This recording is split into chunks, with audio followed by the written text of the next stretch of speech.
The Aloha Hour with Johny and Dewey. All right. I want to hear the music.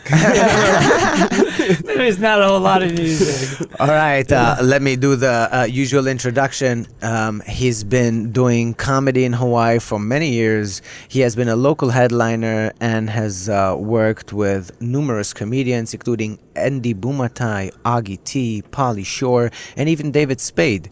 He's also a former University of Hawaii football player, believe it or not, and the fastest growing comedy content creator in the state of Hawaii.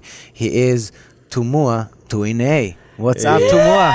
What's up, guys? How are you? Thank you, Johny. Thank you, Dewey, for having me. Absolutely. It's beautiful. I feel like I'm at Joe Rogan's podcast right now. You're not going to pop up behind the thing. No, This looks way better in his new studio. You see Oh, his yeah. The new bro. one is like New one is red. terrible. Red. Yeah. Except Feel like Joe on will a have spaceship. like a whole case of joints all rolled Yeah. up, ready to roll. Yeah, we can't have that. Yeah. We can't have that. Cannot. I just want to make sure that everybody understands that the only reason why Tumua is not putting his headphones on is because he's a pro. No.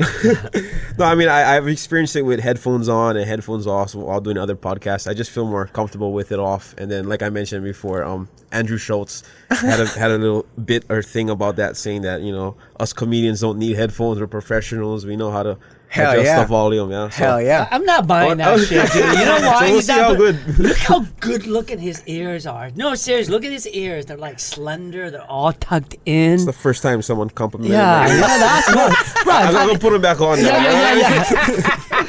If I had ears like that, I'm gonna walk around just say, "Hey, man, check them out." Like, our ears are ugly. We're a bunch of jiu-jitsu guys. Well, tell us a little bit about yourself, because I know that a lot of people, they're following you and they think that you are a comedian, and you are, but we want to know your story, the beginning. Walk us through, you were born and raised in Hawaii. Mm-hmm. Walk us through your life. Did you go to Punahou? I went to Punahou High School, but my dad's side of the family is from Waianae. My mom's side is from Kaneohe. But we mostly lived in Ewa Beach area. So I would say that I'm from Ewa Beach side. If I never got into Punahou, I got into Punahou in my 9th grade. I would have went to Campbell High School. Because I went Ilima Intermediate and Ewa Beach Elementary. You went to Campbell? No, I live in Makakilo. I'm way Makakilo. older. Way older, yeah. I went to Fresno High. Yeah. Oh, yeah. But so I got into Punahou my freshman year, and the reason I decided to go private school is because my uncle, Mark Tuinei, he's a big Dallas football player. He went to Punahou, and I just wanted to follow in his footsteps. Right on. So I chose that route. Went there. Played football there. That was my thing. I grew up from a big football family. Even my dad played NFL too. Oh, for real? Yeah. Your dad played NFL? Dad played The NFL. Lions, right? The Yeah. Lions. Oh, wow. Lions and my It's in uncle his played. genes. Yeah. Who's No funny way. in your family tree, though, besides athletic? Where'd you my get your dad- funny bones from, though? My dad is pretty funny. I usually run every not every joke, but if I have something I'll ask my dad, is this funny or not? Because he would tell me straight up, that's not funny. But he's a hard guy to make laugh. Tell you that right now. Right. So I mean, he has the funny bone. But going back to the football side, my dad played in the NFL. He went to UH, and so did my uncle. He played for Dallas. He went to UCLA. And then later on played at UH. So, big football family. Everyone in Hawaii knows about them. Apparently, I never get their height. So I'm still waiting for my growth spurt. should be by Thanksgiving. Have you tried CBD? Not yet. No, not yet. CBD works for everything. Oh, yeah, Height, maybe. fix. Gotta hang upside down. Stretch the joints out. And still waiting for that growth. Yeah. No, they're huge. They're both 6'5". So What? Yeah. Dad's 6'5"? 6'5". And how tall are you? 5'8" and a half. Add that in. 5'8" and 3/4 with 2 pairs of socks. Yeah. How many brother and sister in the family? Oh yeah, I got 2 half brothers from my dad and then 1 sister from my mom. How old are those fuckers? They're tall, 6'5" and 6'2". Oh, I think. wow. I got the short end. I think something's Something's happening. wrong. I The don't know. milkman. Yeah. The milkman. He Somebody. still got the football genes, though. Still got it, yeah. So yeah. I that's don't pretty much. know. So I decided to go to Punahou in honor of my uncle. My uncle passed away when I was maybe 4 years old from a drug overdose, and he was kind of mixed up with the partying life in Dallas and all that. But he was a big star at Dallas. He won 3 Super Bowls, 2 This is Pro dad's Bowls. brother? My dad's brother, yeah. Wow. So yeah, Mark Tuinei. You guys can search him up, but yeah, he's a big inspiration why I decided to continue to play football and also go to Punahou because that was his high school he went to, and I wanted to do it in honor of him. But a funny thing about Punahou High School, so we all know it's expensive, it's like $20,000 a year, but it's probably Nah. 20 grand. It's maybe 22. Yeah. Okay, every year when I was, Johnny it was sent all his 20. kids there. Trust No, me. hell no. Kids go there. My kids go to public You, school. Lonnie. No, right? Where do you go? Kaiser? Waikiki. Oh, Waikiki. Anyways, But, go ahead. Yeah, so funny story. So I got into Punahou, and I wanted to. My uncle left a scholarship, fund that he left for basically to help out kids who playing football there. Yeah. That was just legacy they put in for him before he passed away. And then so I thought okay, I got accepted. Now I'm gonna get the scholarship, but no, they declined it. No way. They declined it. My dad was all upset. What do you mean they declined it and all that? So my dad wrote to the president and all that of the school, and they kind of worked it out, and they made a special one for me, but to pay half and all that. But I mean, I was still grateful for it, and Punahou is a great school.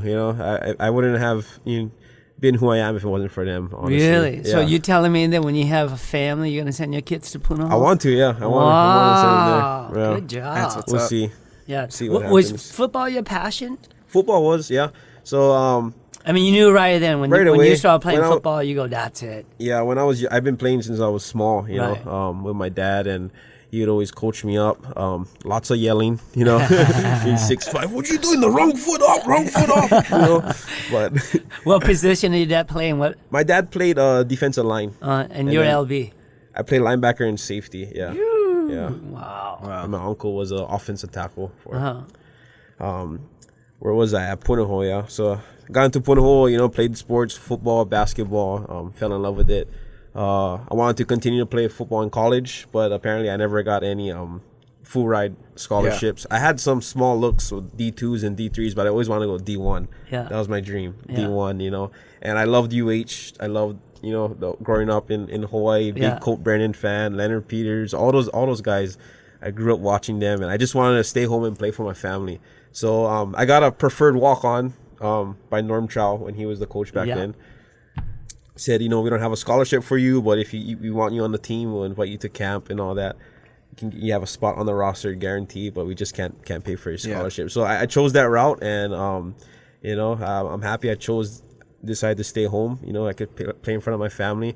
I never played too much. I played safety over there. I was a little too small for linebacker. Yeah. But- I was thinking 5'8" and 3/4. 3/4, yeah. I got a tippy toe when I walk by everybody.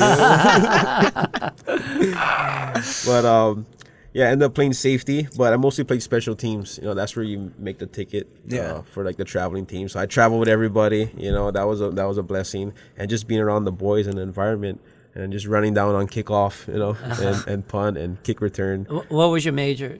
I majored in communicology. Wow, what the Yeah, heck no is one knows that? what that is. Yeah, Everyone's like, wait, "Oh, wait, yeah, what the what? I was thinking He communication. probably made it up. He made it up before he came. I know. That's what everyone thinks. You type it in on Google, the thing turns red. This guy was lying. I knew he was lying.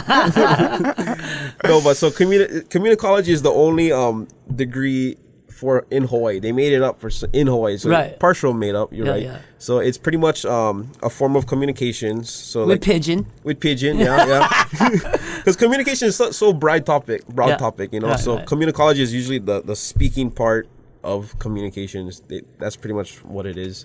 So I decided to major in that because it was easy. And then I also minored in theater, so that's kind of where the comedy kind of flies in. So this is when you realize the love for comedy. This is where yeah, it pops. so I mean, when you first get into UH, especially if you're on the football team, they have these advisors for you, yeah, and they set Oh, up the yeah, classes. those advisors. Those advisors, yeah.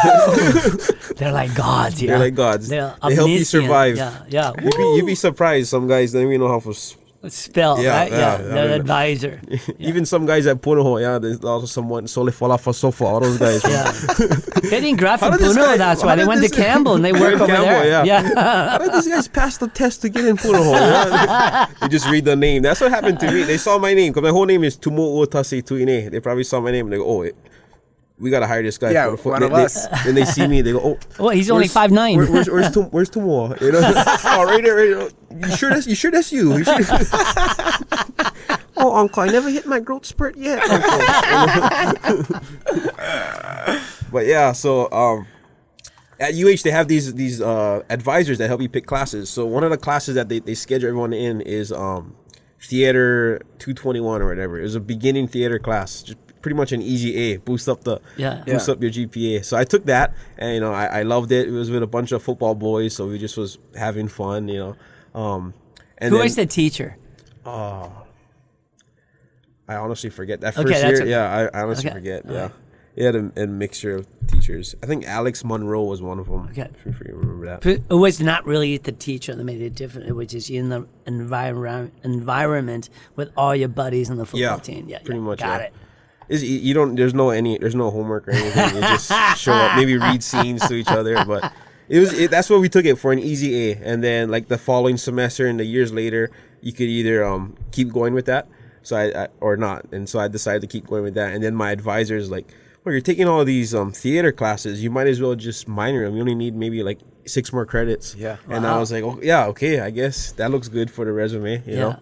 So I did that, and then one of the classes, believe it or not, was stand-up comedy in theater. Wow. Yeah, at UH. They only did it for 2 semesters, and I got lucky to have it in one of them. The teachers, And that's what sparked your. that was, yeah. The teacher's name for that was Nick Murray. He's like a comedian here in Hawaii, but he doesn't live here anymore. But yeah, he taught that class, and so I signed up for it. It was only like 4 people in the class, I think. And one of them was my buddies from the football team. He was like, hey, we just go take this class, see what it is. I thought you just go in there and, maybe study some stand-up comics like Richard Pryor, all the big names, and find, like maybe their formula or how they do things. But you have to actually perform in that class. So you got to perform in the class, and you got to perform at bars, at open mics. Wow. Oh, that's part of the curriculum. That's part of the That's a great class. that's a great class. Yeah, it is. That's a great class. So I think you got to go to 3 open mics for the semester. Yeah. And then you got to have like the host like sign it to make sure you're there. And then at the end of the semester, you got to perform 10 minutes in front of a live audience. Wow. So where was your first open mic? My first open mic, my first time ever performing was at King's Pizza on Kapahulu. Wait, King's Pizza on Kapahulu. Right across Taco Bell. Oh my God, on Yeah. the right. Okay, I got it. Were you a That place nervous is wreck? smaller than this. Probably the size of this table. Yeah, I was nervous, but once I saw like other people go up, it was like, I'm like, okay, I got this. So These how guys- did you do? I did okay. Yeah. I did all right. I just was telling like local jokes. At first I wasn't really talking in pidgin. I just was talking monotone, almost in like this. Yeah. Just straight monotone. Yeah. And then I did other few open mics, did okay. And then Augie T hit me up. He's kind of like close to my family a little bit. Like he knows my dad and my uncle and all that. So I remember I was on his this is before I got into comedy. I did a project on local comedy in my Hawaiian class at college, and I interviewed him and Frank De Lima just to because they were So Uncle this Frank. is before I was a comedian, so I just was talking about their life and all that, and I captured it on camera and presented it to the class. So I had a relationship with Augie with there too. And then when I got into my comedy class, I hit him up and I said, "Oh, I'm doing comedy now." And he's like, "Oh, for real? Come to Coral Creek next week. I give you 5 minutes on stage," because he was performing over there. And I was like, "Oh, you sure?" He's like, "Yeah, come down." And I was like, "Okay, That's I epic. guess I'll prepare for this 5 minutes." And then the day before, he goes, "Oh, are you ready?" And I go, "Yeah, I'm ready." He's like, "Okay, I give you 10 minutes now." And I was like, "Okay, I gotta come up with 5 more minutes of material." So I went there. I did good. It was all local crowd, Back when I was doing open mics, it was all, I guess, howlies in the crowd. So they didn't really catch on to my local humor. Yeah. But when I performed with Augie, I was blown away. I felt natural. That was actually my first good show I had. That was like my 3rd time on stage, And that's probably the point where I fell in love with it. I was thinking to myself, like, okay, maybe I can do this, you know. So did you feel it on the stage? Did you feel the power, the energy? Yeah, I felt all of that. Wow. And what was the set? What was the joke? What was the set? Was that more than one joke, or was it just it was the whole overall vibe? set. Yeah, the whole thing. Yeah, this was back in because I've only been doing stand up for this will be 4 years in January. Jeez, that's it. Yeah. So how old were you then when that happened? That was I was okay. I mean, I was still a little rough. How old? Oh, how old was I? 21. Wow. I'm 24 right now. Holy shit. Yeah. That's incredible. Yeah. So I remember I was 20 years old when I was in the class, and then during that class I turned 21 because I remember they said you got to be 21 to enter the bars and perform and all that. Did you have a few drinks before it? How do you loosen up before the show? I actually don't drink, so wow, yeah, good I for don't you. drink. And you don't smoke, I assume. I don't smoke either. Yeah. So I don't have anything against it. I just choose not to. Yeah. Just seeing. You're an athlete. Yeah, just an athlete, and kind of just like I didn't want to turn into like how my uncle passed away. Right. That was, Right. thing. Oh, that's kind of like beautiful. a promise I just keep to myself. Like, yeah. Where was I? About the on the stage. On the stage, yeah. That moment I was at Coral Creek in front of the local audience, I just fell and they in love embraced with it. you. The local audience embraced you. It was only 10 minutes, but I was happy. I was blessed for the opportunity from Augie. He gave me a few tips right after, and actually right after that show, that same day, like on the table, he goes, "Oh, you like perform at the Hawaii Theater?" And I'm like, "Wow." I'm like, yeah, okay." And then so he's like, "Okay, yeah, June so and so whatever, you can open up for Kivini Vaitai and Jimmy Weeks project at the Hawaii Theater. They do 15 minutes. I give you like $200, $100. I was like, oh yeah, I'll take it. And then at that moment, I was lost for words. I never know what to expect. But then when I talk to like other comedians, they're like, bro, do you know how hard it is to just go from like open mics and just straight to the Hawaii Theater? You know, so that's huge. And then part of it is just I guess at the right moment, at the right time, and I'm happy for that. So from that moment on, I think you should take a little bit more credit. Yeah, it's not the right time. It's you were the right person for the job. Right, exactly. I think you were. And we see the results today, man. Yeah, thank you. He's so cute. He's humble. No, but you're so cute. Like you have this amazing. He's just cute. Like it's about I want to hug him. About the ears. Yeah, I want to hug him, bro. I do. I want to hug him. He's so cute. You're so humble and you're. So you're in the comedy. You know that's what you want to do. Yeah. And what is the next step? I mean, you still have a day job or? Yeah. Awesome. I want to know that. What were you doing for money? Like what was that like the whole time? Doing comedy and work, school. When I was in college, I didn't work. I just so I got a scholarship my junior year of college. So part of that you get a stipend, you get paid monthly with the team. So that was happy. Coach Nick Rolovich actually gave me that. A funny story. How much is that as a college kid? It's $1,400 a month. Wow, that's a lot of money for a college kid. No, that's a lot of money for a college kid. It is, yeah. So that was good. And I was living at home with my parents at that time. Nice. So I would just drive to school and I get that monthly check. Nice. It's good. But we also get free food too over there too with the meal plan and everything. So and you get free books and everything. So it's good. It's good being a college athlete and student. Yeah. So that's what I did in college, and then as soon as I graduated, I'm over there now too, down at the docks with HSI, longshoreman. Yeah. So that's where my dad's been working for like 15, 16 years. So I'm just working part-time over there and doing comedy. That's all I'm doing right now. So when you're in college and about to finish up, do you know that you're going to do comedy or you're going to like do something with your degree? Like what was your mental process?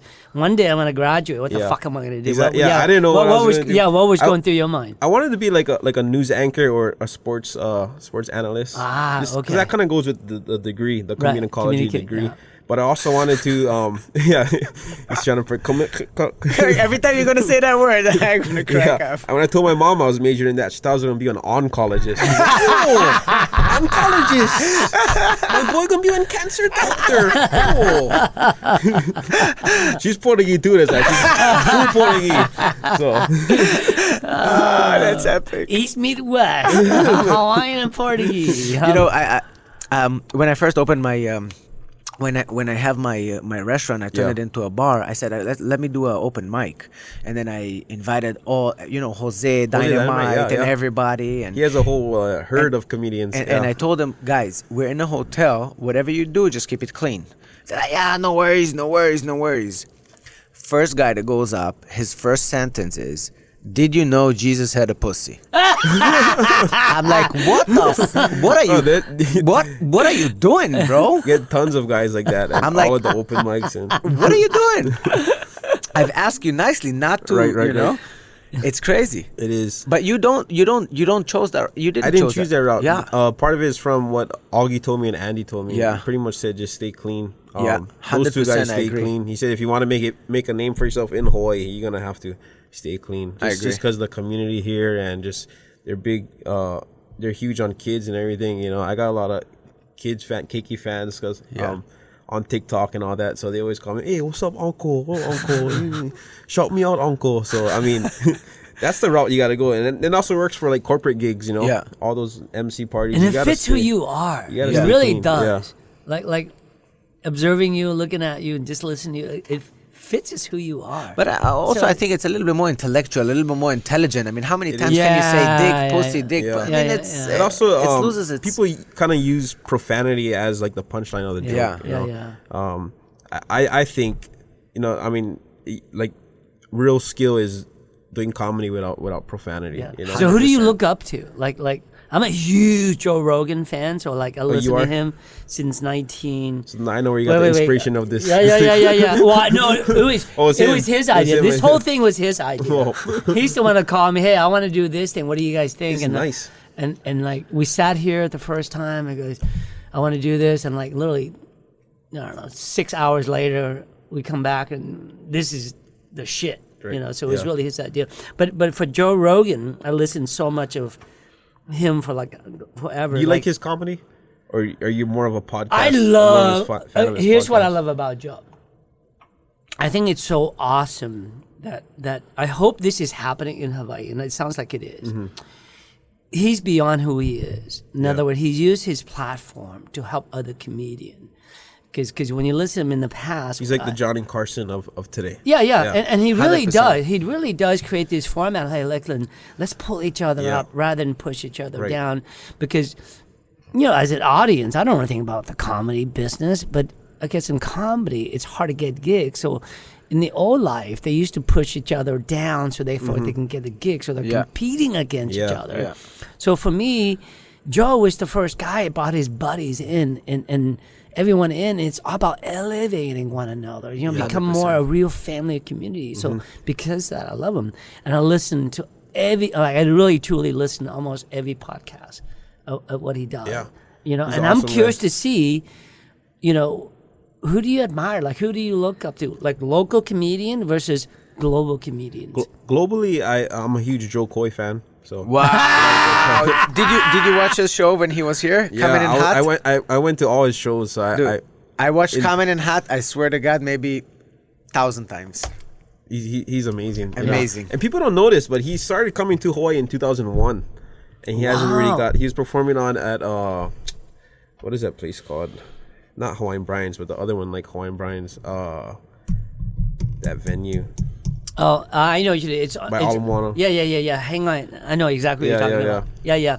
I don't know. Yeah. Okay, we'll get back to that. We'll get back to it. But he was performing there, and he Yeah. only had maybe like 20 people in the crowd. Right. And he was just on the side of Kapiolani passing out flyers, begging people to come to his show.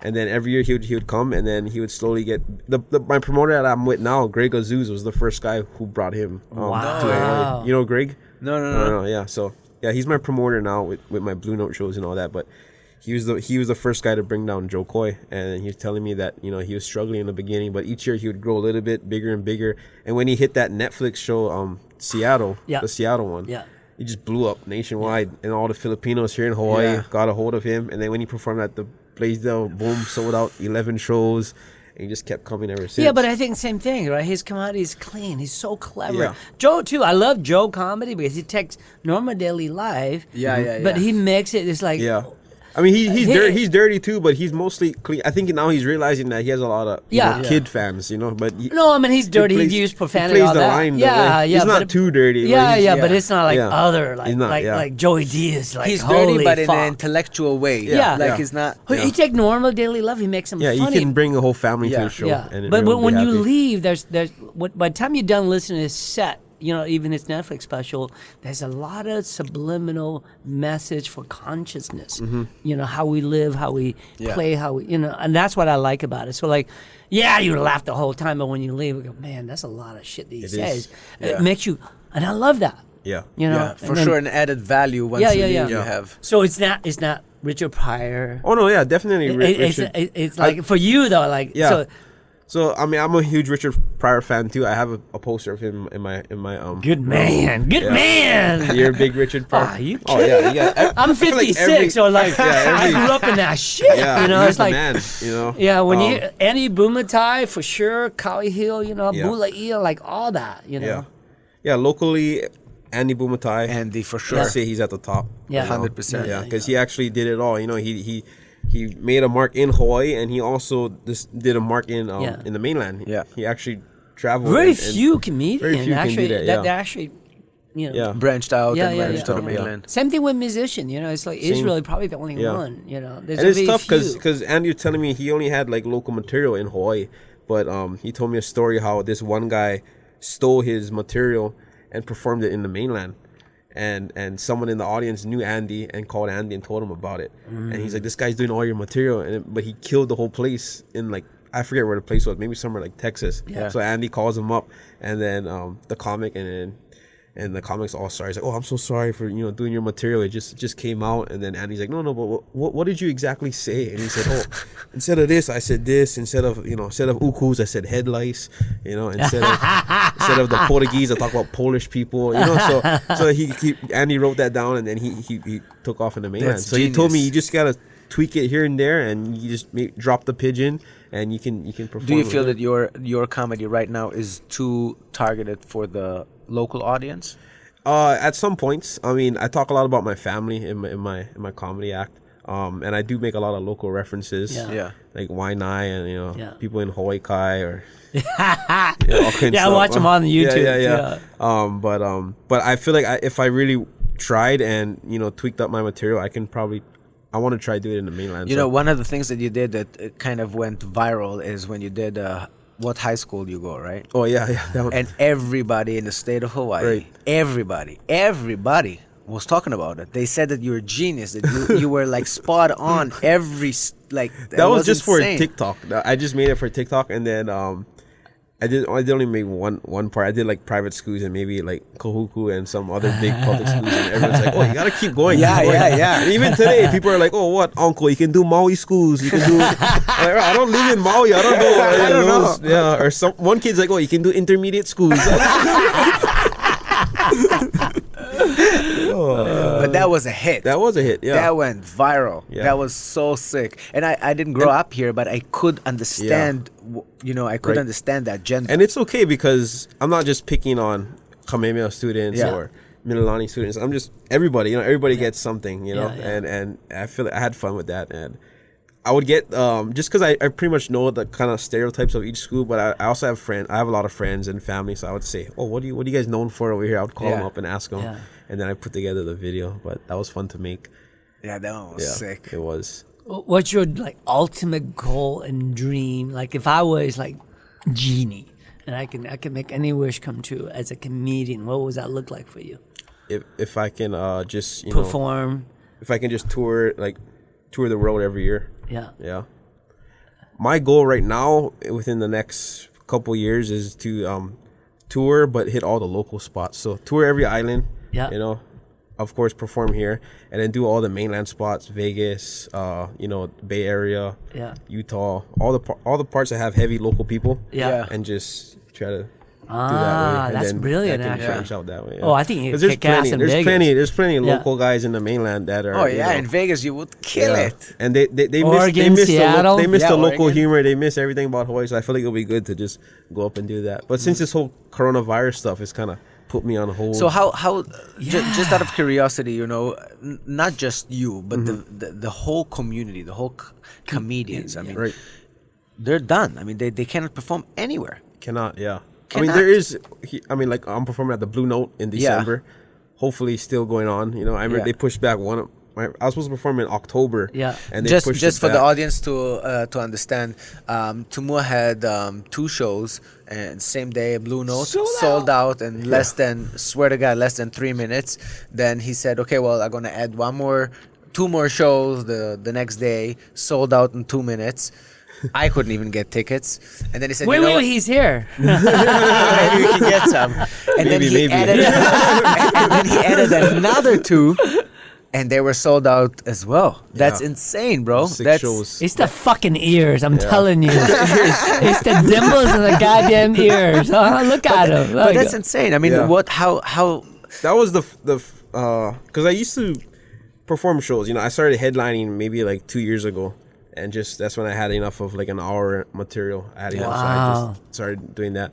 And I would perform at Hawaiian Brian's. I'd headline there, and I had my own headlining show at Ko'olau Golf Course. Yeah, they closed down now, but at Honey's Restaurant, which was downstairs, sits about maybe 200 people, so it was good, comfortably, and I had a good dinner there. So I'll perform there every month, every second Friday of the month. I would perform there.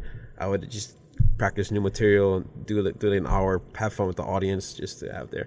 I have a lot of family on the east side too, Kaneohe side, so they would always come down. They would have a good time. Yeah, Portuguese mom. So how do you feel the pressure that you always have to be funny?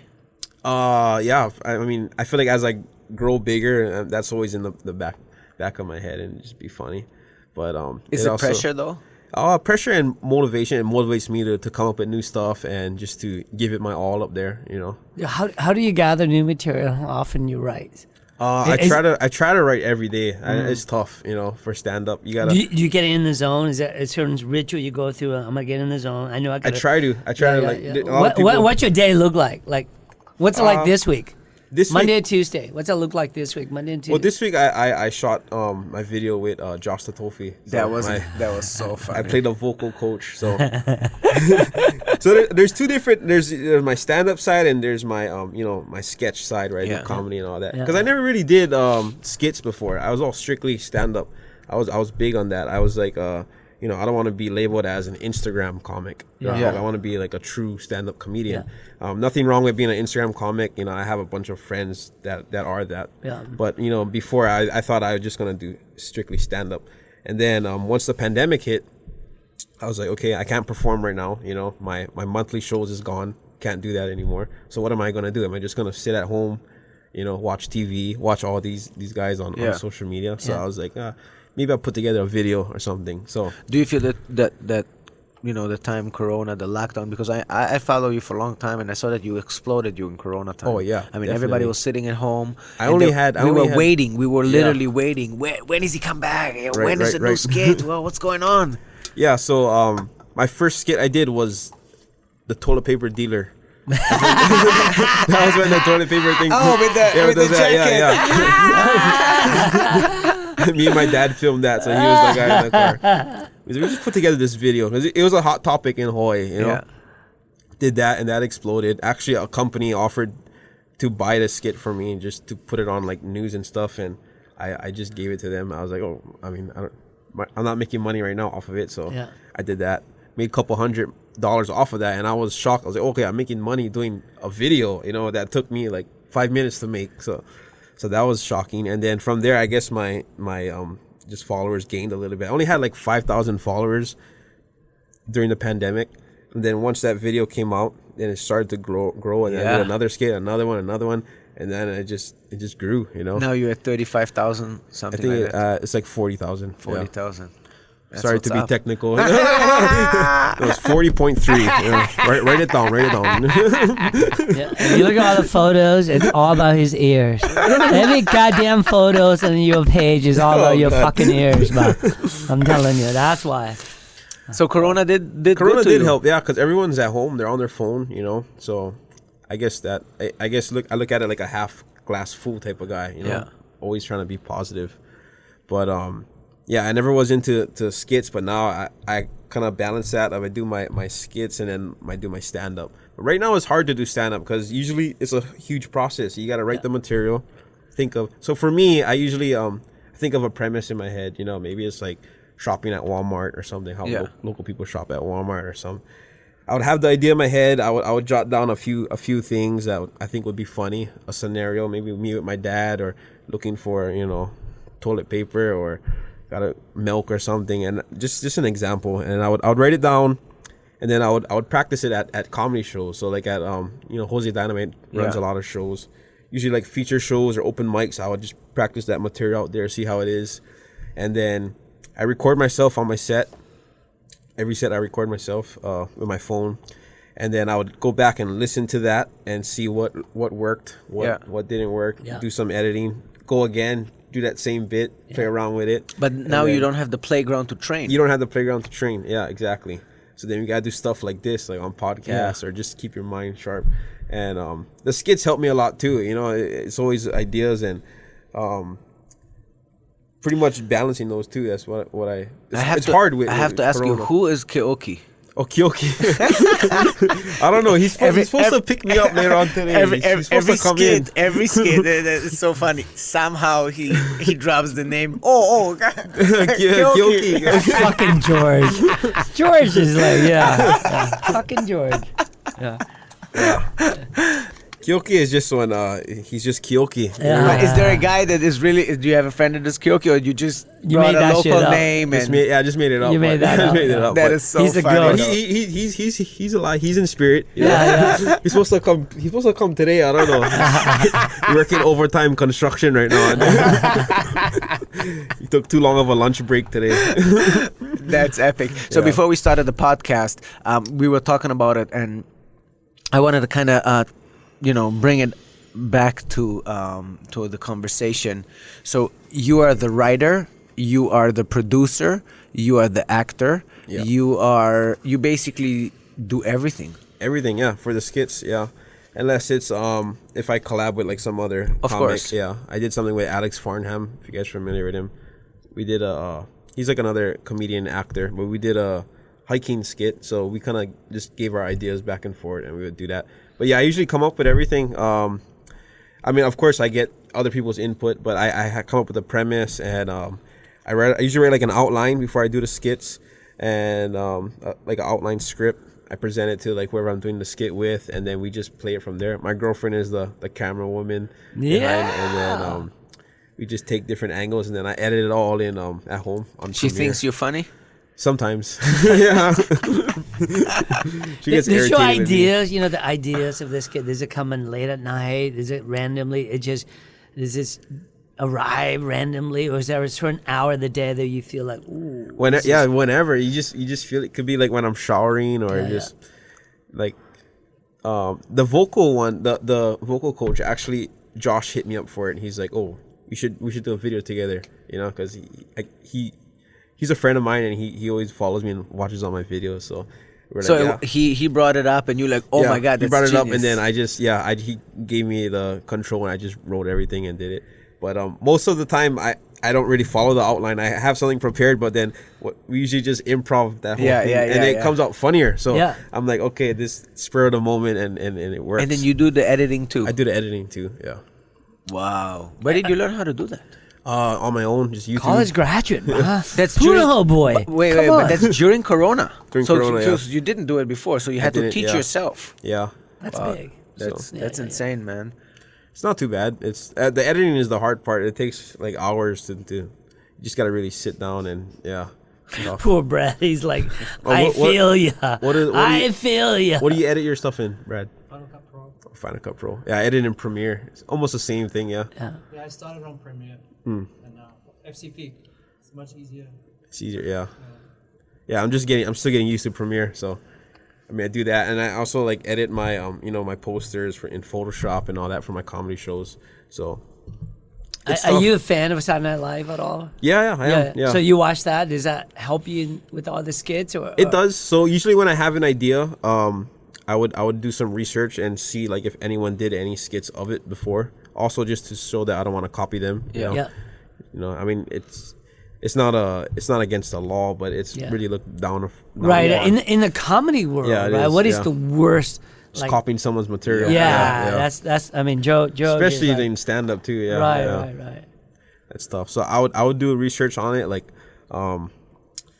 for the singing one, I would just look up, singing videos, or I would watch. I was watching how real voice coaches do things. I didn't know there's a voice coach, So I'd watch like their warm ups and all that. I'm like, okay, this is funny. Maybe if we do this and all that. But yeah, Josh provided the studio for me, and we filmed that yesterday, and it was a fun time. We couldn't stop laughing, so I couldn't stop laughing. Just the first sentence that you said, say do re mi, and you said, I said it wrong. I said do re mi fa sol la ti do, and then he corrected me. Like, I said, "Oh, first of all, don't question my teaching. Take your hand out your pocket. What are you doing? You're scaring me right now." I watched it so many times today, man. I got pumped. It was long. It was like 4 minutes, but I usually try to keep my videos to like a minute and a half to maybe 3 minutes. But I was like, there's so much good things in here. I gotta keep it all in. Yeah. I decided to do that. And he played also good. He did. Was he had acting He had a nice. good character in it. Yeah. That was so fun. Do you feel sometimes that people are getting offended when you make a joke about local or about a certain type of person, and that they kind of, why you? Yeah, I mean that's always a problem with comedy. The only problem I had was when I did my David Ige video. I did an impression of him. Yeah, I was in it, and then this is when he was always on the news. Early David who? David Ige. Aren't you related to him? Yeah. I see it in the ears. Wait, I'm gonna take it out. David Ige ears. that's epic. Oh shit! But I did an impression of him, and in all his speeches they had the sign language. Yeah. So you did the sign. Yeah, my friend was on the side doing the sign language, dressed in a wig, and then because that was the first time we saw like a sign language interpreter next to the governor. So it was I just decided to have him in. And I was rambling about the 6 feet and all that kind of stuff, and then one deaf person saw the video and then I guess didn't like it, wrote like a mean comment. Then they sent it to another deaf person, and then next thing you know, the whole deaf community was against me. Wow. I was getting deaf threats. It's good though. It's okay. I made peace with them. They're all like, no, they're really sending me like death threats in my messenger and emails. They're saying, we're gonna find out where you work and fire you and all that, and they're like, you shouldn't be doing this to the deaf community. But I wasn't even doing anything bad. The whole joke was on David Ige. Yeah. And he's just doing rambling, and my friend is just doing whatever. Because he's basically saying what he's saying is nothing, Yeah. But my friend is actually a sign language interpreter too, so they didn't know that. So he actually knows sign language. He's legit. Yeah. So some things he said a little, but most of the time he just was playing something off. But yeah, I find it funny because people get offended about that was comedians. the only thing I got offended. Yeah. And I was wondering, I was like, why are these guys so mad at me? Like, do they not understand? And then I realized they cannot hear the video. They cannot hear the video. So they just see someone talking and a guy just teasing them. So they're like, okay, we're gonna hate this guy. Just you to know, today, Hungry Hawaiian, shout out to Hungry Hawaiian. They posted one of our videos. Yeah, I seen that. And then someone replied, the Aloha Hour and the host is not local? Oh. No. Yeah. And I'm like, We're not. I said, Aloha doesn't discriminate. We're just spreading the Aloha. Yeah. And then many people said, haters gonna hate, and they went off on her, and then she went off, and like, I didn't even see that. Yeah. You gotta read the comments. I'm like, we're spreading the love. Yeah. In the end, I said, maybe you should listen to another episode so you can understand the impact and the inspiration and the motivation that we create. And then she says, that's a good idea. Oh, that's good. I think that's awesome. But it took us like back and forth, 5, 6 comments back and forth for her to be like, I never even listened. And it's the same thing, Same thing, yeah. I never, yeah. They don't even you're gonna get that from time. You're always gonna have haters and always gonna have people that don't like you because you cannot please everybody. You know? And I just if someone doesn't like my stuff, I just tell them, I'm sorry you guys feel that way. Usually, like, I would offer them to come to a show. Maybe you should come out to one of my shows and then see how I really am. Yeah. But that was the biggest video I had the most hate was that video, the sign language interpreter. Right. So I mean, other than that, I've been okay. The high school one, I never get any bad comments. I'm surprised because I talk about every high school, but I know there's some guys that are big prideful, like kahuku all the way. Yeah. But yeah, everyone liked that video, so it was cool. But They're Raiders. Yeah. So, if we're already talking about that, you probably heard about what happened in this week with the comedians / morning crew from Island 98.5. Yeah. And Paula Fuga. And what did you think about that? It was an unfortunate event of what happened. Do you know Slick Vic? I don't know him personally, but I met him a few times, Yeah. and I know of him. He's a nice guy. Even Crazy all three of them are funny guys. But I think there's a time and place when to make a joke. It was the wrong time at the event for the food bank and all that, about the homelessness. But it's unfortunate that they got let go, and I feel I'm all supportive for Paula, and I hope those guys have a great future ahead too. So. And I saw that you one of the comments you said, where do I where do I apply? Yeah. where do I apply? I just did that just for fun, just to see what it was. But I always wanted to do radio. Everybody, I don't know if you saw you the should do comments. it. Everybody said this is the perfect fit. Yeah. This is you so should do it true. because you have a You great should do voice. it. Yeah, you have a great voice. Are you a morning got- person? Do you wake up early? I can. Hell yeah. no. I can. Hell no. What football guy wants to get up at 5 Shout in the out to morning? 98.5. shout out 98.5. This is your new guy over here. Hopefully. But I always wanted to do radio. I did some stuff with 93.1, the Paina, just for a little bit with this football segment, and then I kept hitting up them and seeing if there's open spots, but they just ignored me. So I don't know. You just wait. Just wait. They're gonna be crawling. I'm not back. gonna mention names too, but like a lot of mention other some people names. too. That's okay. But that's okay. This show has very little view. No one listens to this shit.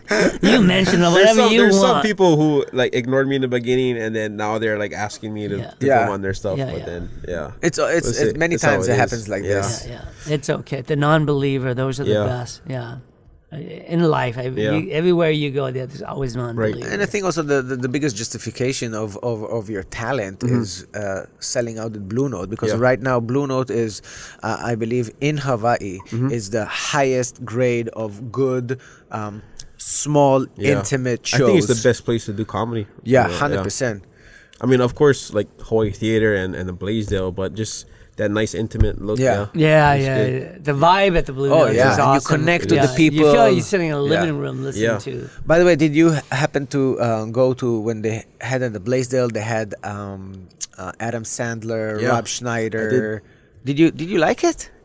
I mean, this is a different type of comedy. Adam Sandler, mostly like musical and all that. But I like David Spade and Rob Schneider, and I'm a huge Adam Sandler fan with all his films. So of course I was there to support him, and he's one of the guys I look up to in like making movies and all that. Maybe one day I can make a short film. Or, I think his movies are amazing. Yeah. But the show was too profanity again. It was, They were talking too much about stuff. Rob Schneider was amazing. Is he local, by the way, or what no, is he's his not connection? He's not local, but I guess he comes here a lot. Yeah. Wow, when he plays the local, he really understands. 51st date, right? Oh, First yeah. dates, yeah. Yeah. He This is did my good amazing. eye. Yeah, he looks like a local person too. Yeah. Yeah.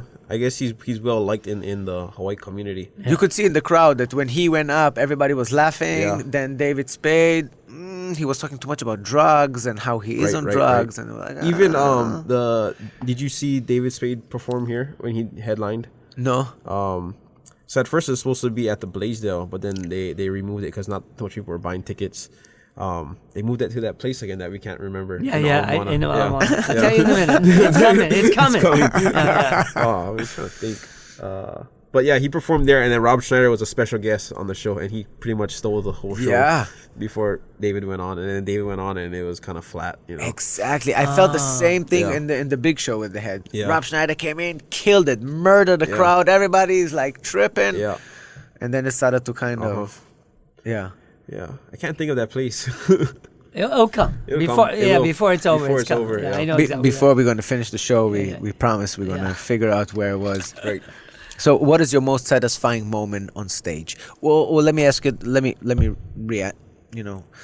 ask it different. The satisfaction being on stage, is it bigger than the satisfaction being on the field? For me, yeah, I think so. Because I hardly was on the field. I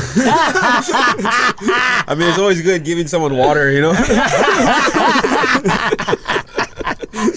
No, but I mean, when you're in a group, it's you and the group, right? Yeah. When you're on the stage, it's people Just come me. to see you. Yeah. It's about you, and then the satisfaction should be, Right. Yeah, it's almost like a natural high, I guess. Yeah. Once you hear that first laugh, and I mean, I still get nervous to this day going up, but That's a good thing. it is. Yeah. Nerves is good. I think so. It's a good makes thing. you alert. Yeah. Gets you on your feet, and you don't want to Stay You don't want to humble, get to too. the point where you're like, oh, I got this. Yeah, got yeah. this. No, and then that's the boom, worst. Flat out. Yeah, Yeah. yeah. Well, now as an athlete growing up all your life, and now you're a comedian, what are some of the major differences between the two tribes, the comedian versus the athlete? And if you can go, God, if these fucking jocks would do more of what comedian does, Right. their life would be better, and vice versa. If the comedian do what some of the jock does, what do you think? What the two think- tribes? I actually think there's more similarities and differences in those two things. So yeah. Beautiful. So football and comedy, I kind of look like as my shows as a football game, So you prepare for the football game, Yeah. You watch film, as a college athlete, you watch a lot of film, a lot of meetings Yeah. of your opponent. So as a comedian, you listen to your sets of your comedy sets, find out your material, fine tune it, Yeah. get ready, practice your material, practice your plays, Yeah. Go to open mics at the practice field, and then when you're performing it, you get that adrenaline rush as like how you feel right before a game, running down on kickoff or getting ready in the locker room. You feel all the jitters and all that, getting ready in the green room, So there's a lot of similarities. And then once you perform, that first laugh, you kind of get the butterflies out. Yeah. That first hit on the Yeah. football, you get it out of your system. So I kind of look at it as a football game. Get prepared, and I guess it helps too as me being a former athlete. I have that natural competitiveness. Yeah.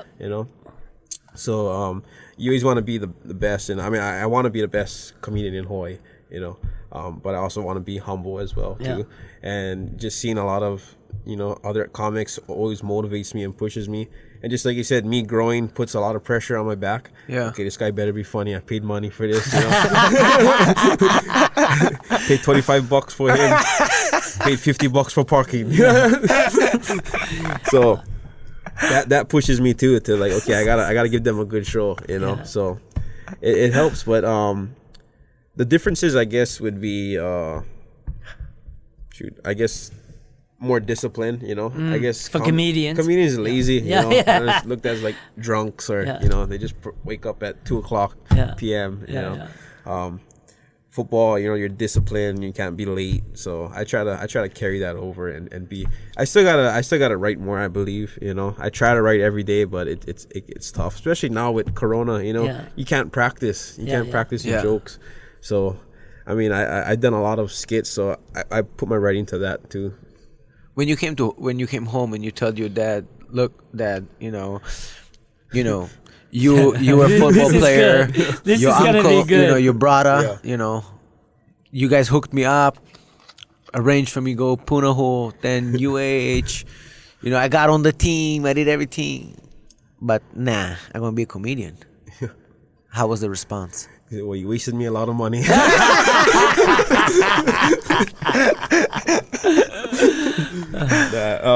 He's supportive. He likes my comedy. They always come to my shows when they can. Both of my parents. But yeah, he enjoys it. There's my whole family supportive about it. My mom can't stop telling people, "Oh, you know who Tumua is? That's my son." You know? Before it used to be like, "Oh, my son played for UH." Now it's like, "Oh, my son's the comedian." Yeah. You know, so I mean, I'm proud that they're my parents and they support me. But yeah, I'm. It's funny how you say that. Like I went to Punahou and then UH, played football and all that, but if I didn't do all those things, I wouldn't be a comedian. Because if I went and played at like a D2 or a D3, like Linfield College, I mean, I would have started there. You know, I had a good football career, but I don't know if I would have been a comedian.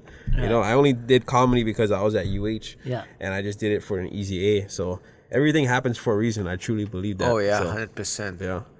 Even this whole virus thing, you know, I mean, as bad as it sounds, but we gotta get over it, you know, and we gotta look at things in a positive way. So. Yeah. I don't know. I think the world needs more laughter, and I almost like as our society we become so political correct, and we get so angry when a comedian get up there and say stuff, and I go, dude, their job is make you laugh. Yeah. You know, and those has no boundary. Everybody has different boundaries as a comedian, right? So as an audience, I go, look, if you don't like it, no worry. Just go somewhere else. Yeah, listen especially to for comedy shows. Yeah, I know, for comedy. You come here to laugh. Yeah, you get all political. You feel that people got a little bit more sensitive? I think because we create these factions, right?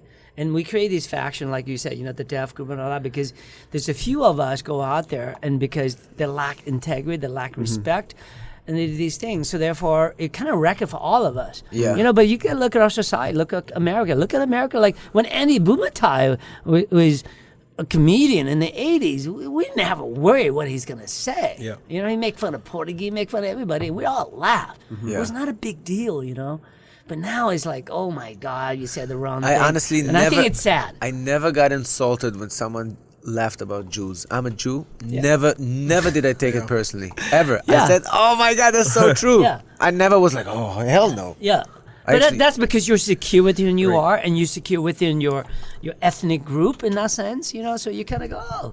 You know? But also, you know, the comedians, when they say stuff, it's not just out of hate. It's not hate. And it has something true to it too. Right, yeah. Absolutely. You know, it has a little bit of I think it's true. Stereotypes and all that. Yeah, so that's okay. It's all fun and it's all lighthearted. But I think it drastically changed from like the 80s. You can't say stuff you said back then. I know. Oh, yeah. You can't. And a part of it is because of cell phones and social media. Yeah. They never had that back then. Yeah. Now like, you get some like Louis C.K., the big one of the biggest comic. Yeah. When he came back from his whole, you know, debacle. Yeah, when he came back from his whole scandal or whatever. He's working out some material, but then I guess he did a joke about that school shooting. Yeah. But he was at that stage where he was just practicing the workout, like how I practice at some smaller stages, and someone filmed it, and they put it on the internet, and then boom, it went all over the place, and then people. He's back in the hole again. That's why a lot of comics they lock up your phone. Chris Rock does this, so you walk in with a Ziploc bag and you put it in, and you can use your phone, but you can't film or anything. You just gotta go on the lobby and unlock it and use it over there. So I tell people not to bring out their phone, just to save the material, and also just to enjoy the moment. You know, you don't want to be trying to look through that whole screen. You just want to be in the moment and enjoy the show.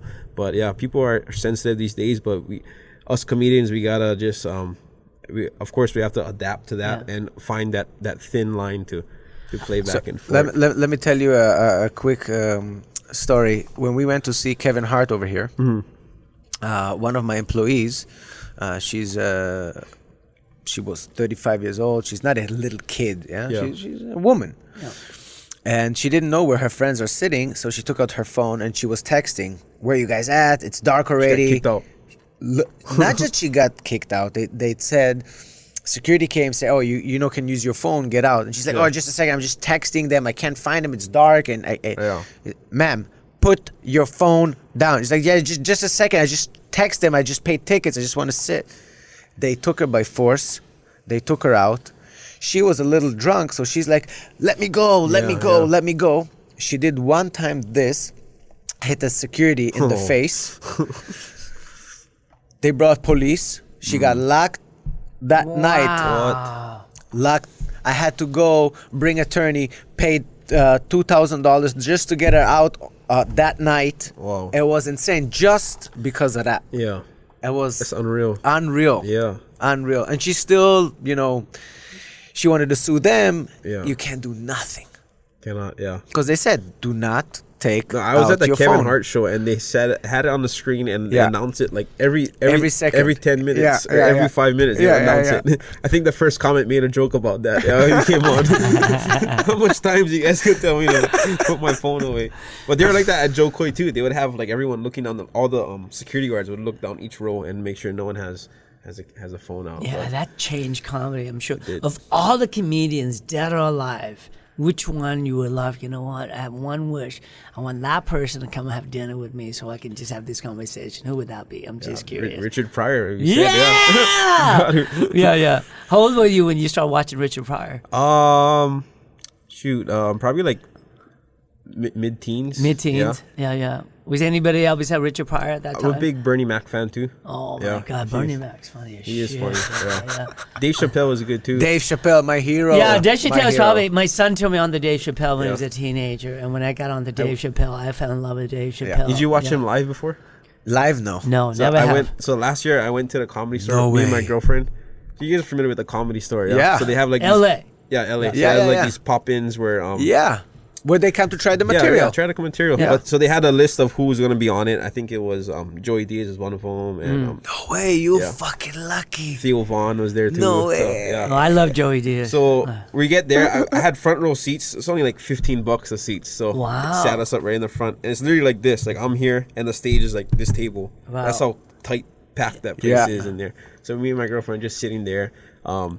We parked our car at this some parking structure up the ramp. It closed at like 12. So the show was like at 8 o'clock. So we're like, okay, we'll just go, because it goes on to like 2 in the morning. Yeah. Wow. Yeah. So every 15 minutes they have a new comic. Yeah. So that's where they test out material. So everyone, all the big names went. That was on the list, like Joey Diaz, Theo Vaughn, and then we get to like about 11:30. This other guy goes up, and then people are like leaving now. Like it's getting late. Maybe like half the room is full, and then it starts getting lower and lower, closer to 12. We're like, okay, we gotta go pretty soon. Then the host up there, he gets like a paper from like the media guy. He Yeah. gives him a paper, and he's like, okay, what is this? And he goes, oh, we got a special guest for you guys. Give it up for Dave Chappelle. And Oh, we're like, wow. and there's only like maybe 15 people in the room. Oh, my And I was Right like, before midnight. Right before midnight. Wow. And then boom, as soon as he walks on stage, I swear to God, I turn around and like 60 people just walk behind him. Like I don't know where they came from. But as soon as he came, the whole place was packed. And he went on with his cigarette smoking. Yeah. And they have a light. Every 15 minutes, you got to get off the light. Didn't give no light for him. Of course. He did like an hour and a half. Wow. Just rambling. Right in front of me, like this, right here. His seat was Wow. right here. He's and my I was hero. right in, looking at him like that. And then, but our car, remember our car? Yeah. So what did you do? Yeah, so I'll tell you. So it was getting like at 12 o'clock. And then my girlfriend's like, well, it's 12 o'clock. You got to move the car. And I'm like, no, we're not going to leave. Dave Chappelle just came in. We're not going to leave right in front of him. And then I was like, you know what? You stay here. I'll go find somewhere. So I just kind of went out, moved the car, and then I was looking around, and it's like 12:15 on Sunset Boulevard. Yeah, looking at all kind of weirdos walking around, and I'm trying to find a place to park. Everything's closed. Yeah. All street parking filled. I'm like, bro, Dave Chappelle is on stage right now Oh in my front of me. God. I'm missing all of this. And then I just turned into this little like shopping center. I was like, okay, maybe in here. And this like Mexican guy pops out. And he goes, "Oh, you're looking for parking?" I go, "Oh yeah." He goes, $20, just park right here. I'm like, "You sure?" And he's like, "Yeah." And I gave it to him. I'm like, "Do you need the key?" He's like, "No, don't need the key." I'm like, "Oh, okay." And I just run back, and then I caught like the last like 45 minutes of his Wow, set. that's It was insane. phenomenal. And then that was back in 2019.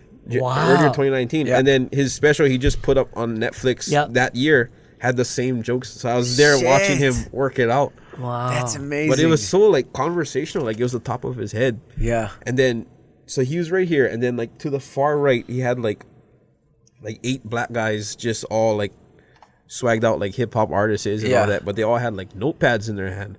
So I learned from like other podcasts he has people that take notes for him while he's on stage, and then he comes back and then works it out with them. So he has a whole like Wow. montage with him. But it was just amazing to see 15 people in the room. As soon as he came on, like you can tell he's an icon. Changed the whole room, the Yeah. presence. everyone packed in there. You know. So just one of the my favorite things to do. This is how I spoil myself. I fly out to LA. I go on a Tuesday to watch Joe Rogan because every Tuesday he does it. Yeah. It's $30 to go in to watch Joe Rogan. He always have his friends come in. Yeah. You never know who's gonna pop up. You never know. But Dave Chappelle goes there a lot. Though, Yeah, he goes there a lot to try the material. And I always wanted to see. My dream is to watch Dave Chappelle, and I can't believe you just told me that. Awesome. Oh my God! He actually my put his God. cigarette in my my water. Afterwards, he just dropped it in. He was awesome though.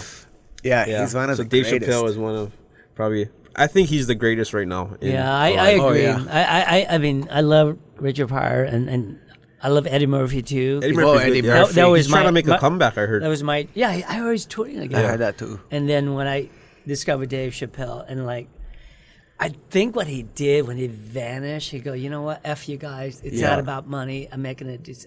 And he came back and signed a bigger deal. Yeah, I know. Yeah. But he just did an interview with David Letterman. It's on Netflix. And Yeah, I love watched it. Yeah, so I watched it. I've and never seen that yet. Yeah, Gotta watch it. Yeah, I love David Letterman too. So I watch almost every single person he interviewed. But I think that the intelligent and how real he is. Yeah, he's and a how, genius. Yeah, Genius. and he took everyday life and he put a twist on it.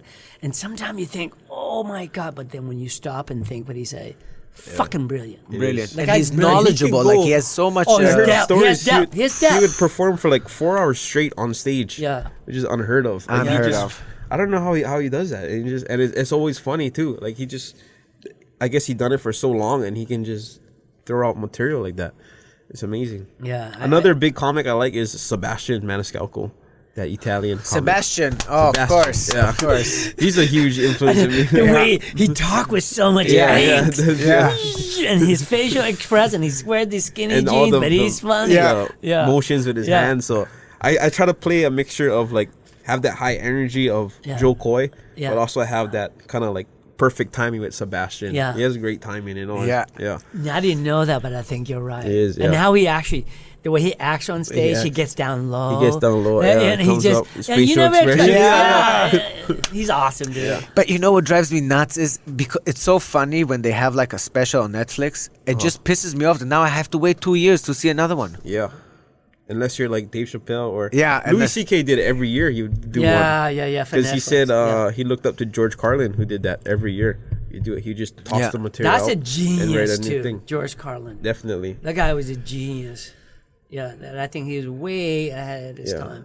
You look at the material he talks about in society and the government. It's relevant today. Yeah, and you look at, oh my God, how the fuck you figure that shit Right. out back in the 70s? And he nailed it. Yeah. David Carlin's awesome. Yeah, Forgive my ignorance. I don't know who that is. he's like a famous, Yeah. he's a white He's guy, probably Holly guy. up with Richard Pryor. Yes. Like, those are. If you ask a comic, who's your favorite or who's your inspiration, they either say Richard Pryor or George Carlin. Yeah.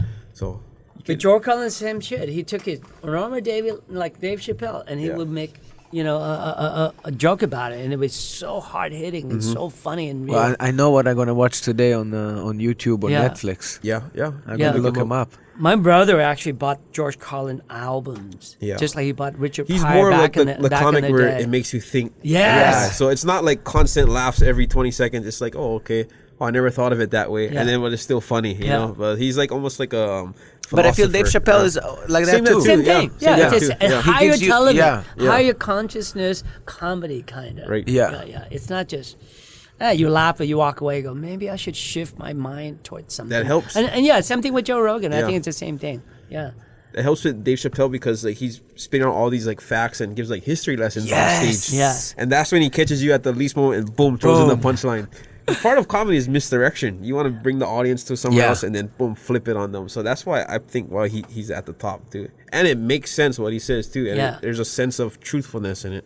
That's the best type of comedy. I think he's so sophisticated, even the way he breaks it down. And Yeah. when he did the thing with O.J. O.J. Simpson, Simpson. The 4 times he The met him, 4 yeah. times. And he just kept going back. kept and, going yeah. back. That was so Beautifully sick. written. Yeah, yeah. Did you write a joke today? Did you write one today? I didn't write a joke today. How about No. yesterday?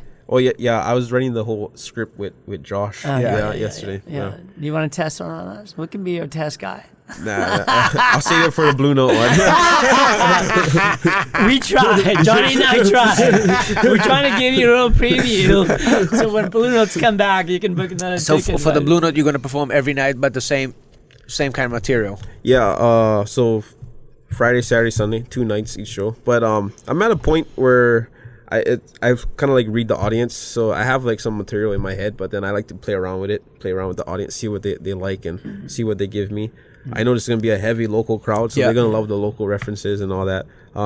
Some places where I perform, like at Anna O'Brien's or O'Toole's, all those Irish pub bars, all Holly's in the crowd. They just look at me like I'm a math problem.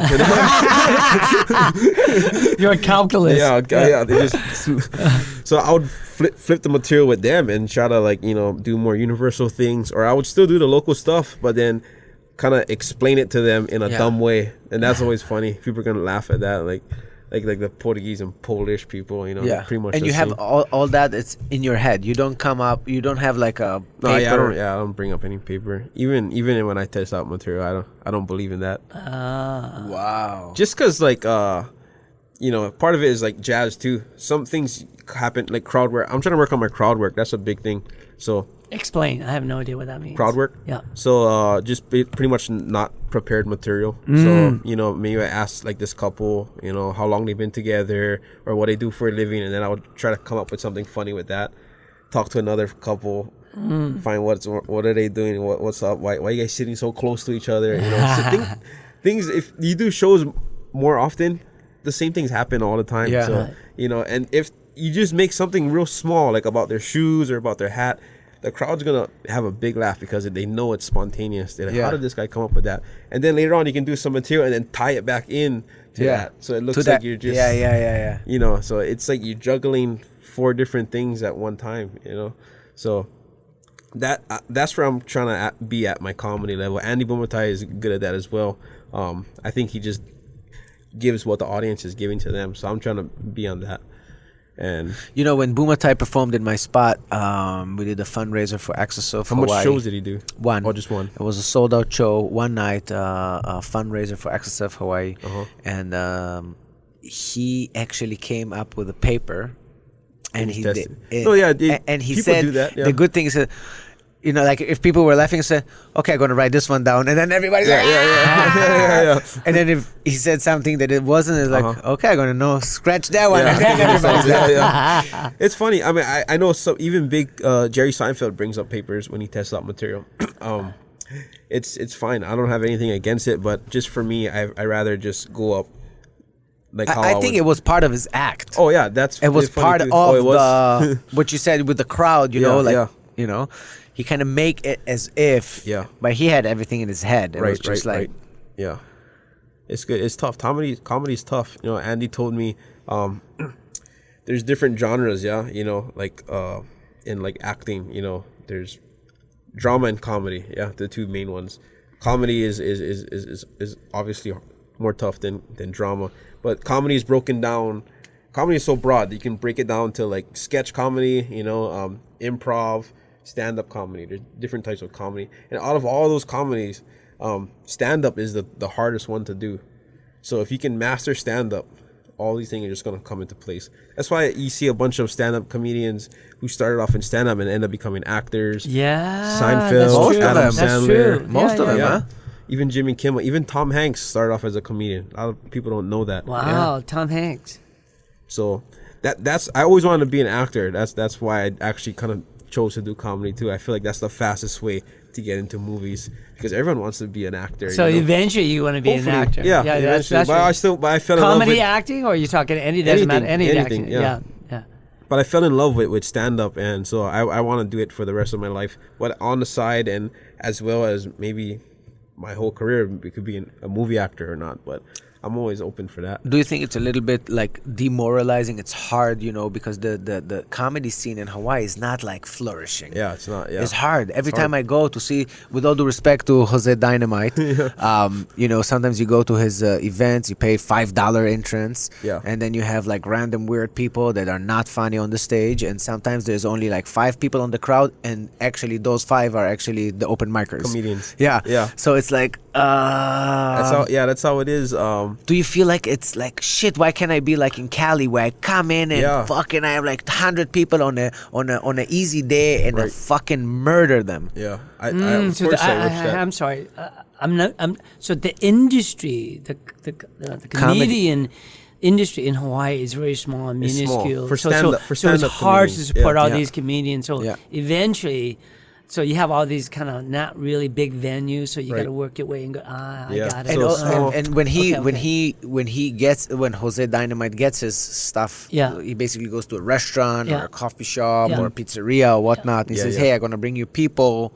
Just let me use your venue, right?"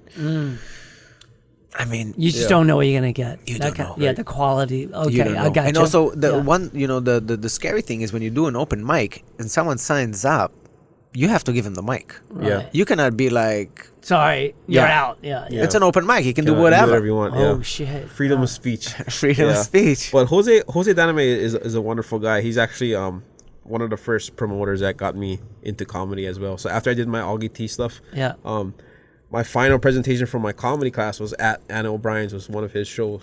So when I performed there, like my whole football friends came. So it was packed that night. Had like about 60 people in that small room, and I did well. And then that's when Jose saw me, and then he kept inviting me coming back. So I always like whenever he brings on mainland comics, I open for them, or when he has his feature shows. No, he's great. Don't get me wrong. Yeah. He performed in my place too. Oh, he did. Yeah. When he had the open mic, he came in.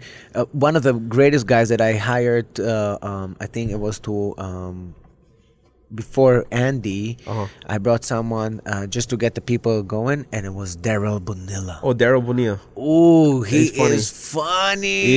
He is so funny. Daryl's a good friend of mine. He is funny. Yeah, we perform countless times together with Jose, and then also James Bonnie is another good comedy friend of mine. He's funny. He's in the movie Beyond Paradise, which was made back in like the 90s. But it was like a pretty popular movie in Hawaii that everyone quotes the lines, and he was one of the local guys in there. But yeah, he's an awesome guy, awesome friend. He's such a good soul. He is. But he has a day job too, right? I mean, I'm not sure. I'm not sure what he does. Yeah. I think he was a wrestler too one time. Oh, he used to promote wrestling. He had the Hawaii wrestling thing. Yeah. Yeah, he was the main guy for that. But not real wrestling. It was like the fake WWF, wrestling. the fake wrestling. Yeah. What? Yeah. Listen, your girlfriend's probably not gonna listen to this. I think comedians get a lot of girls, dude. Because chicks love funny guys, and Chicks love funny guys. I know. I've seen comedians go, "He's ugly as fuck," but look at the chick. I was like, "Is that true?" It's probably true. I want to know. Yeah, I want to know. Like, is it true that like just? Hey, I sense think of by humor that- is sexy. Yeah, that's it is. one of I the think main- most girls. that's Yeah, one but I of the think main most girls. characteristics. Yeah. Yeah. So did you really get in comedy to get chicks? Or To is get it really? chicks. Come on now. No, he wants to I be want an to be an actor. actor. I want to be an actor. Yeah, I'm sticking to it. Bullshit.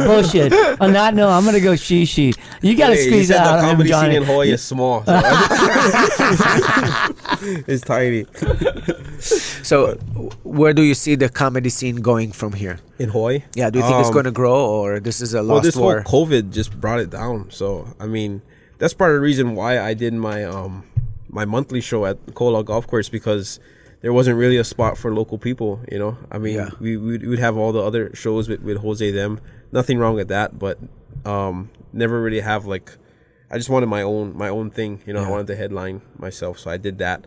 And also because the community is small, you're not gonna be like LA where there's tons of venues, always looking for comics. It's small. It's But tiny. explain me, what is the idea behind it? I mean, Hawaiian people, local people, Yeah. they love to laugh. Why they don't come out? I don't know. Why they don't come out? Yeah. It's $5, $10, Right, $20, right. $30. I whatever. don't think they know about it. A lot of people don't know that there's weekly comedy shows, you know? They don't really know about it. But ever since my whole social media blew up and I put my Blue Note shows up, that was the first time it sold out that quick. Yeah. Yeah. And part of it is why I did my skits and all that. So that's helped me as well. So hopefully, my whole hashtag, and I got it on my shirt that I made, is bringing back local comedy. So that's what I want to bring back to Hawaii. So that's my whole main drive. I have it on a shirt that I'm making. That is so epic. Yeah. So because that's back in the day, and I talked to Andy Bumatai about that. was Andy huge. said people came to Hawaii to Waikiki To watch for comedy. Yeah.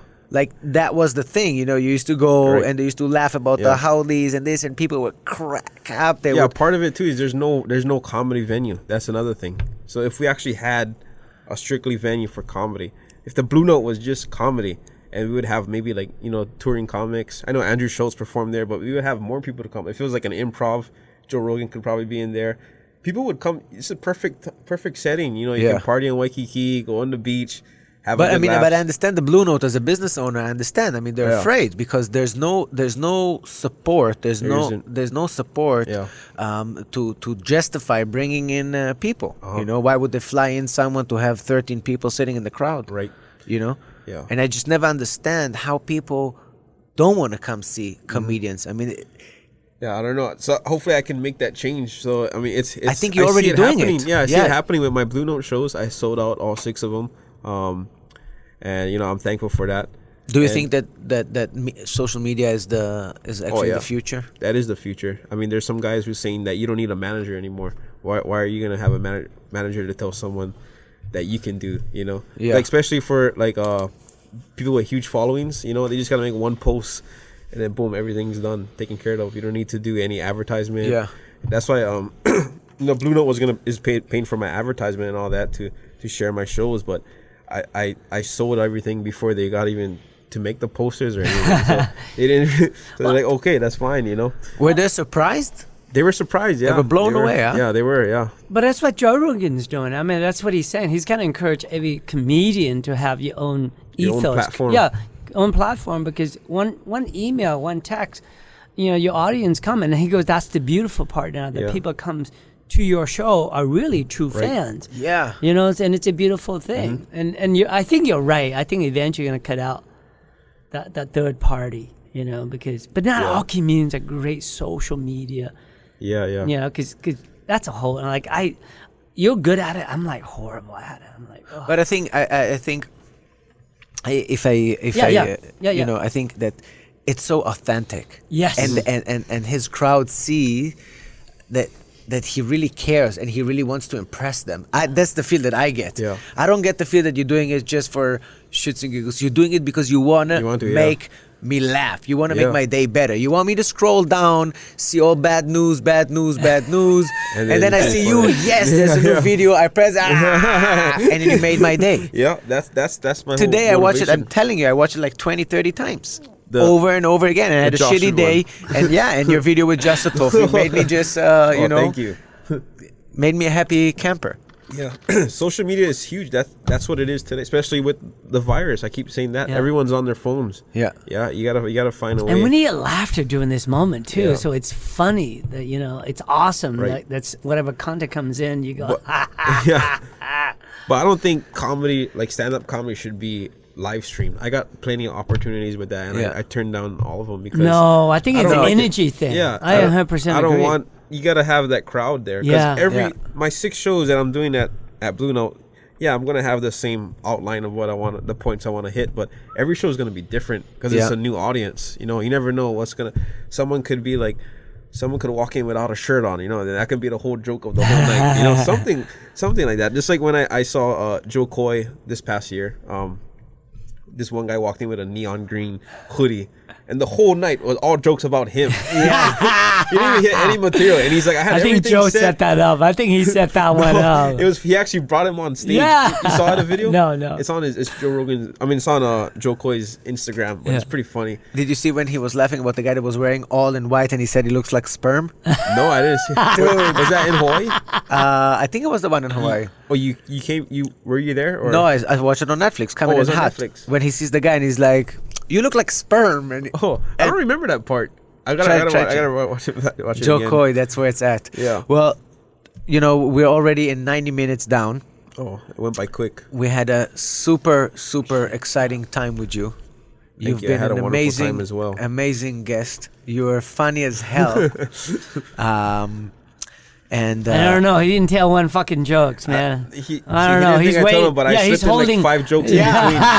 easy, That's how easy conversation five, always easy, easy five. But But I'm sending you a blue note for sure, 100%. Let's pinky shake. You and I are gonna go. Done. Yeah, we're doing this. so we have this thing that we do where we ask our guests 5 "What would you rather" questions. And I've been seeing these videos. Oh. Did you get it from one of those card games? to be honest Or with wrote you, it up? the reason why I got to this idea is because every night I read my girls books before they go to sleep, and their favorite book is "What Would You Rather." Oh, okay. Wow. And when Yeah, there were some pretty challenging questions. Yeah. Correct. And then I said, I wanted to finish the podcast because we go into deep and we talk about meaningful stuff and deep stuff, but I didn't want it to finish in that sense of deep, and I wanted to finish it with a laugh. I said, okay, well, before we leave, let me, take that, ask you those questions so we Okay. can I'm laugh ready. a little. Are you ready? You Ready. sure? Do you know the questions? Hell no. And I don't want to know because I think it's so funny. Yeah, ready? to hear Yeah. for the first time. Don't look. Sorry, I got bad. What would you rather? Get stuck in the elevator for 6 hours with Governor Ige or Mayor Caldwell? Ooh. 100%. I would choose Governor Ige. I think he has a better sense of humor. That's going to give you way better material. The whole world's making fun of him, and he never said anything back. True that. All right. What would you rather? Eat L&L barbecue with no toilet around for 4 hours or Genki sushi with no toilet for 4 hours? Ooh. I know it's a tough one. Both of them, they require toilet within. Wait. One more time. Yeah, read it one more time. Yeah. So, What would you rather? Eat at L&L barbecue, but you have no toilet next to you for 4 hours, or Genki sushi, but no toilet for 4 hours? 4 hours. Oh, well, Genki had the hepatitis A that one time. No offense to Genki boy. Oh my God. They got rid of the shrimp scallops. They got rid of them. They threw them out already. They threw them in the Aloha. Oh man. Well, what were we eating at L&L? The local moco or the shrimp? The shrimp couple days old. That's why. I'll choose the L&L. Right on. What would you rather? Live in Hawaii and work as a dishwasher in a Chinese restaurant, or live in Alaska but work for Playboy magazine? Oh. Probably Alaska. Shame on you! Make more money. After this show, he's single. All right. What would you rather? Be a career politician or a career electrician? Shoot. Probably politician. Yeah. Right on. Right on. I mean, Augie T's in office now. Yeah. Saves the Aina. He's He's in office? huh? yeah. No way. He's a city council District 9, I think, the one in Ever Beach. Shout out to Augie T. Yeah. The last election, he got in? Yeah, he got in, yeah. Wow. That's what's City up. council, yeah. Nice. And our I'm last moving to Eva. last I'm moving question, back to Eva. Our last question for Tumua is, what would you rather? Have all your body tattooed with Hello Kitties, Oh, God. or only shower in Simon from Zippies? Shower in Simon at Zippy's. Oh. Yeah, I'll choose that. I don't want to have Hello Kitty tattoos. Yeah, gotta stick with Zippy's. I wouldn't eat it afterwards, though. And we have we always like to do something special for our guests, so we have a special gift for you. We made you the Aloha Hour Hama Award. This is for you, my friend. Oh, thank you. I was looking for a hammer to finish my table with last night. I finally get one, but get glue on this one. Oh, thank you guys. Appreciate it. That's Thank what you very people much are for doing. coming. Oh yeah, I really had a fun time, man. Tell you, this is like the Joe Rogan experience in Hawaii. Yeah, thank the Aloha you. experience. Yeah. Aloha Hour. experience. Thank you, Thank you, everybody. guys. Don't forget to subscribe to our YouTube channel. Don't forget to follow us on the Aloha Hour on Instagram. You can catch us on Spotify and all the big platforms, Apple Podcasts, YouTube, Buzzsprout. Buzzsprout, Yep. you name it, we're there. Check us out. Follow Tumua. I wish I could say buy tickets for his show, but it's already sold out. Next so- year. Next year. year. I'll always have more shows for you guys. Right on. Nice. Tumua, thank you so much for coming. Thank you. Appreciate it. Thank you guys. You're the best. Yeah. Thank Aloha. you. Thank Aloha. you. Good night.